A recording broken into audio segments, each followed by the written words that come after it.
नवी मुंबई महानगरपालिका रुग्णालयातला धक्कादायक प्रकार समोर येतोय। रुग्णालय आवारात 10 रुग्णवाहिका असूनही रुग्णांना मिळेना झाल्यात।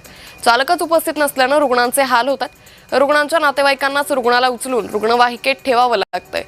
त्यामुळे रुग्णालय आवारात 10 रुग्णवाहिका असूनही रुग्णांना या रुग्णवाहिका मिळत नाहीये। चालकच उपस्थित नसल्यानं रुग्णांचे हाल होत आहेत।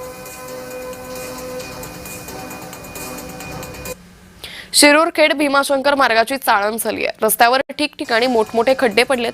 प्रवास करताना वाहनधारकांची वाट, विशेषतः दुचाकीस्वार आणि चारचाकी चालकांना खड्ड्यांचा अंदाज न आल्यानं वारंवार अपघात होत आहेत। रात्रीच्या वेळी आणि पावसात पाणी साचल्यानं खड्डे दिसत नसल्यानं धोका अधिक वाढलाय।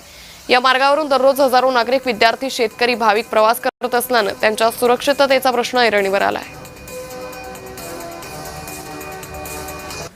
उत्तर पुणे जिल्ह्यामध्ये गेल्या काही दिवसापासून पावसाची जोरदार बॅटिंग सुरू आहे आणि त्याचाच परिणाम म्हणून कुठेतरी वाहतूक व्यवस्थेतील रस्त्यांना बसताना पाहायला मिळत आहे। मी सध्या उभा आहे तो खरं तर शिरूर भीमाशंकर हा रस्ता आहे।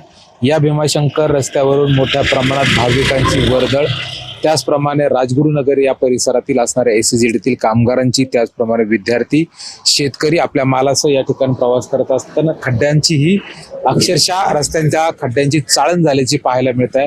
विद्यार्थ्यांना सुद्धा अक्षरशः जीव मुठीत घ्यायला लागत अशी परिस्थिती आहे।